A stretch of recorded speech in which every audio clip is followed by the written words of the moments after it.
We are joined by head coach Nikki Collin, along with student athletes Jaden Owens and Caitlin Bickle. We will begin with an opening statement from the head coach, followed by questions for the student athletes.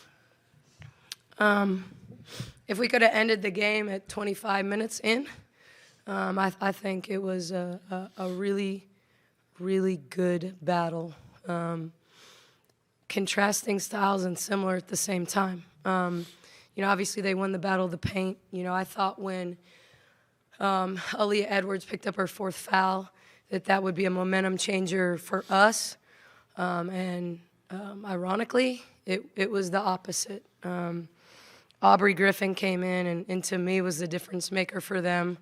And it just goes to show you that it's not always about who scores all the points, but the extra possessions she created, the energy she created in transition, the way she was flying around, like she just changed the energy for that whole team. And obviously AZ Fudd looked like the AZ we were watching in November before she got hurt. She was making her pull-ups, she was getting all the way to the basket. She was obviously an All-American type player today. But I thought it was Griffin's energy that really changed the game. We will now take questions for the student athletes only.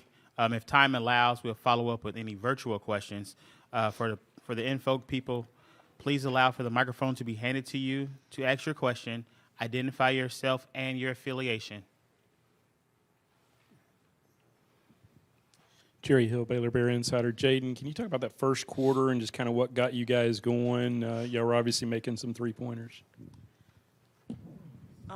I think it's just we went out, we knew our game plan, and I think we executed it. In the first quarter, we were playing together, and we were doing what we do best and getting in the paint touches, just pushing the ball up the floor and just playing together.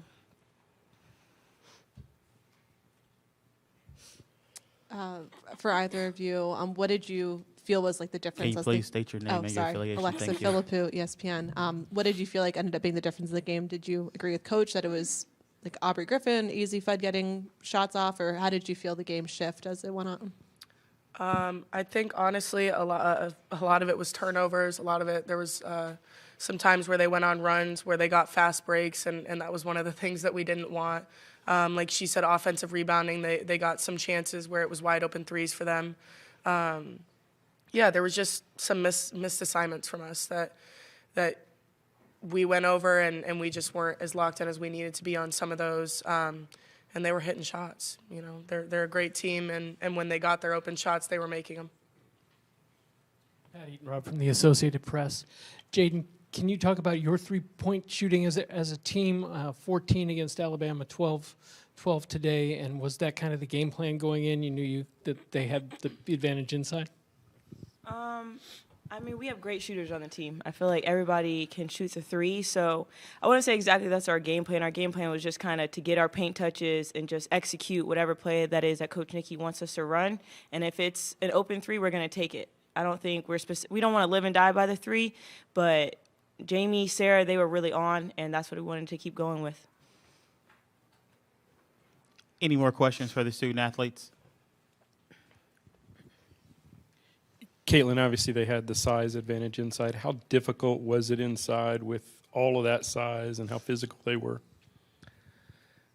I don't think we've ever really been the bigger team this year, at least at guard play ever. So we're pretty used to that. I think Big 12 has some pretty big posts. So it's, usually a lot of teams will have a traditional post and then have kind of like more of a forward where you had Griffin out there that could kind of go in and out, or you had Ducharme, like people that can play both. So I think for us it was making sure they didn't get early looks. I think they got a couple, but a lot of the time their posts are really good running in transition. They're really good at sealing. I don't think we gave them a ton of post-to-post looks, which is something we kind of went over.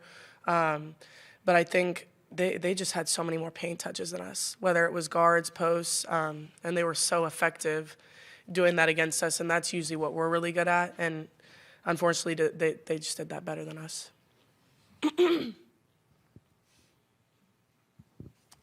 If both of you want to address this, you can, or either of you, but just what do you kind of take from this season and this experience, the second year with Coach, and what do you kind of think will stick with you the most out of this year? You want to go first? You got it. Oof. I'm going to get emotional if I answer this question. You should go first.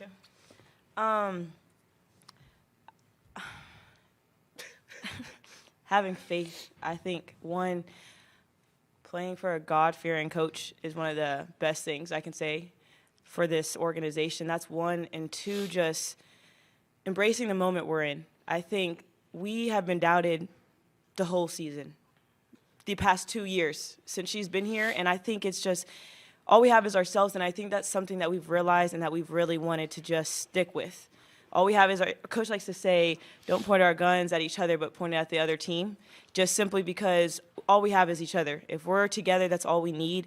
So I think it's just sticking together as a family through the ups and the downs and just having faith in our coaching staff and our teammates and just embracing the moment that we're in.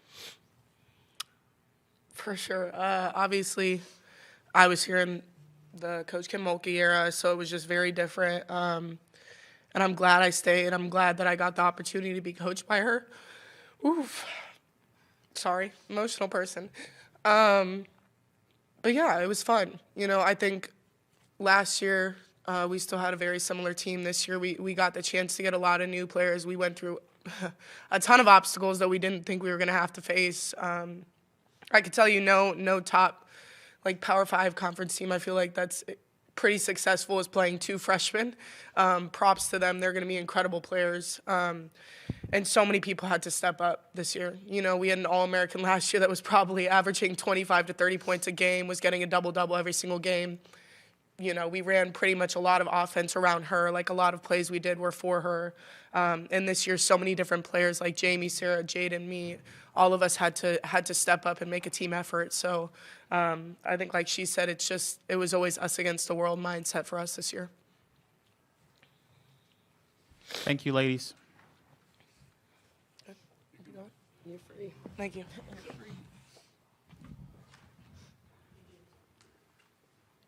And now we will open up questions for the head coach. State your name. And your affiliation. And Rice Cherry Wake Up Trib. Nikki, obviously great effort by you guys tonight. Was it just too much FUD in the third quarter? yeah, I mean, I think it was, she played like an All-American for sure. She had a little more bounce back, I thought. You know, and maybe that game was coming for her, you know, as she's worked her way back from her injury. But I just, you know, when you look at the numbers, it's not like the points off turnovers were any different. You know, I thought we had some chances to get good shots where we turned it over that maybe didn't lead to a basket, but took away an opportunity from us. And, you know, 13 turnovers against UConn is pretty darn good. Yeah, I think I said it in my press conference the other day, like, because their offense is so pretty and their ball movement and their player movement is so pretty, everyone always talks about UConn offensively, but they're always one of the best defensive teams in the country. And I think over the course of the game, their size wore us down. And it didn't necessarily wear us down at the rim on the defensive end. It wore us down at the offensive end because they were switching a lot. And, you know, they did a good job of switching back when they could, so we couldn't stay with some of the matchups. We didn't do a good enough job attacking Dorka in the ball screens, you know, with quicker players. I thought she backed up and contained pretty well. And I thought we settled for too many jump shots. Like, obviously, we knew we were going to have to take more threes than maybe normally we want to shoot 30% of our shots from three. We want to take what the defense gives us, but we don't want to live and die. We don't want to be 50% of our shots from three. But when they have that size and they're backing up, there's a time and place that sometimes that's the best shot you're going to get against them is an open three. And so I really thought the tide changed, though, because of Aubrey Griffin. I thought her energy at both ends, like we would get a miss, and then she looked like Superman flying in from the perimeter, getting them extra opportunities. And you know, when you look at their best lineup, ironically, like, wasn't with Aaliyah Edwards in it when you look at the plus minus. And that's not going to be that way normally for them. But, you know, when Ducharme was at the 4 Now we're stretched because she's a great three-point shooter. So now we can only help off of Aubrey. Now we're helping off Aubrey, and she's getting on the offensive glass because she's quicker to the ball than we were. So that lineup was really good for them because they could guard us with that lineup, but they could stretch us out more. And I thought our defense was pretty effective when we could help in on their double big lineup. We stayed home a little better. We rebounded better when they were kind of with their double big lineup, which is what they're going to have to play against a lot of teams to be effective. But tonight, their small ball was really good. Alexa Philpott, ESPN. Kind of similar question that I asked your players, but Oh, no. Okay, go ahead. Sorry. If you kind of reflect back on the season and just how year 2 was and the ups and downs and how you all handled adversity, what kind of sticks out about that to you? Yeah, I don't think, I mean, obviously, what the public sees, what people see is the 40 minutes that we're on the court, night in and night out. But they're not in the locker room. They're not in the practice gym. They're not dealing with someone not wanting someone to get eligible that we were counting on, or, obviously UConn's dealt with Paige being out all year. So, but it's tough when you sign 2 players that are all SEC players and one plays less than 100 minutes and the other never gets to suit up. And so we dealt with a lot of, we've got boots. Sarah Andrews hasn't practiced for 2 weeks because of plantar fasciitis. She's just, when Sarah doesn't practice, she's not as sharp. I thought she played great on Friday night, but I think the quick turnaround, I was proud of how she battled, but I don't think she has her bounce. When your feet hurt, Jaden's had shin issues all year and wears a boot 24/7 when she's not playing. And so we have to limit reps in practice. And so as a coach, as you're trying to help a young team grow, there were days we had 7 people in practice on a 13-player roster. There were days we had 8. We were days that Sarah could go every third possession. Jaden could go every third possession of a practice. And so it was a challenge. So I'm really proud of how resilient we were, considering some of the obstacles. And everybody has injuries and has moments like that.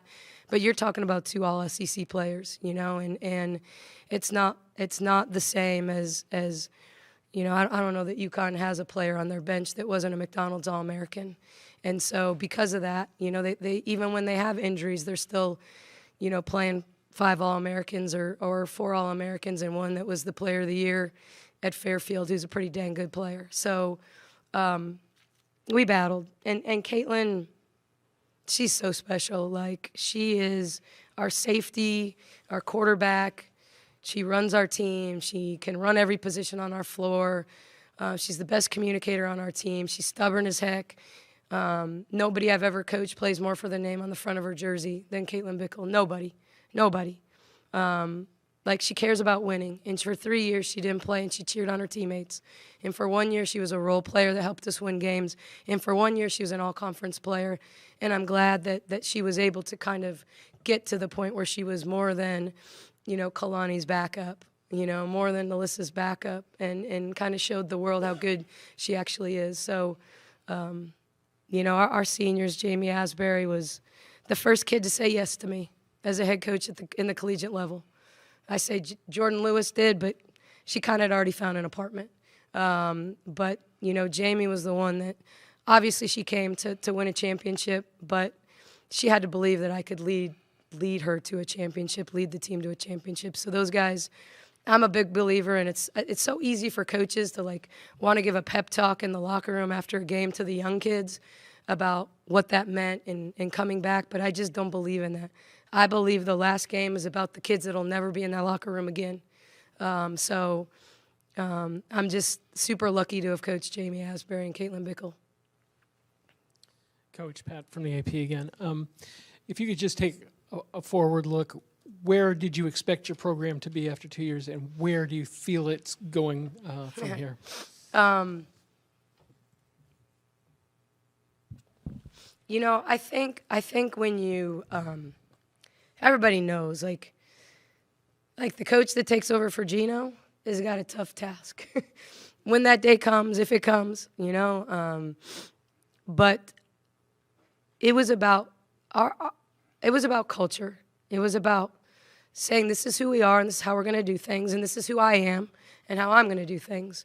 And it was about being unapologetic about caring about kids, caring about them on the court, caring about them off the court, hugging them, loving them, getting them to understand that it's bigger than basketball.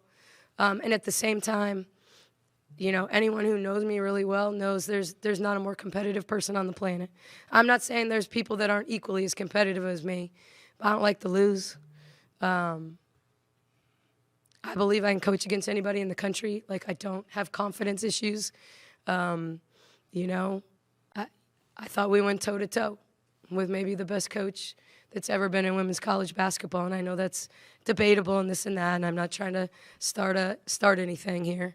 But Gino's an unbelievable coach, and what he's done here in 30-plus years is insane. And so this year was about continuing to grow. Like, we didn't have Melissa Smith. We didn't have Queen Egbo. You know, we've missed them. We've missed Jordan Lewis. Jordan Lewis was a sixth-year stud that just knew how to play and knew how to lead and had played in big games and was a winner. So it was about turning the page, you know, and we thought we were going to be really darn good, you know. I mean, come to a practice, you know, watch Trey Edwards play. You know, if you'd have been in our practices watching Asia compete with those freshmen and show them the way, you know, I think we have a chance to be really special. Obviously, the portal's hopping, and you never know who's coming and who's going. And, you know, we won't look exactly the same a year from now, but I think we'll be able to compete with anyone, and that's the plan. You know, like I know with Asia and Dre and the guard returning, that we have returning, and those freshmen that were unanimous all-freshman team and unanimous all-freshman of the year, we're off to a good start. Last question. Nikki, like you said, Sarah struggled tonight. How big was that for Jaden to do what she did when she hadn't really shot like that toward the end of the year? And I think maybe even early you were like, don't turn that down, that kind of thing. Yeah, I think, you know, once again, like, sometimes you want to work for a great shot, but sometimes the first shot is the best one against UConn. You know, when the shot clock runs down, their numbers are really good, and a lot of that has to do with their length. You know, because they're bigger than us at every position. Like, it wasn't even close. Like Jamie said, I don't think they're that big. And I looked at her like, okay, the person you're guarding is about 7 inches taller than you, but okay. You know, I think Jaden is good when Jaden takes the wide open, feet set, kick out three. You know, when she got frisky at the end, she had to throw one up. And I thought that was, I know everyone's like, oh, well, that's kind of garbage. But I think that was the equalizer to the half, the shot that went in before the half. You know, Nika threw one in, Jaden threw one in. It's a wash, right?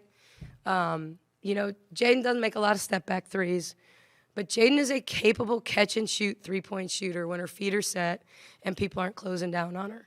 And so I thought most of the threes she took were good until the end. And it's just, you know, when you get down 15 and you're trying to make a play, it gets a little ugly, you know, like, and their hearts are in the right place, but you don't score 24 in the first quarter with step-back threes. You throw them with paint touches, kick it, one more. You know, like Gino said, you guys run stuff that's really, really hard to guard when we were going through the line. And I do think we run good stuff, you know, like, and we don't have the ability to just say, hey, we're going to pound it into the low post. You know, we could have done that with Asia and Dre. So we had to move people, you know. So when we had great movement, sideline to sideline, we were really good. When we got tired and we didn't have good movement, sideline to sideline, like, that's one thing about UConn. Like, their cuts are sharp. They cut with a purpose. And they're always ready to throw it if you get beat on a cut. And I think some of the cuts, AZ got a cut. We fouled. Lopez Seneschal, like, they didn't get a ton of them. Like, I thought we took away that for the most part. But, you know, they do such a good job of cutting off the ball.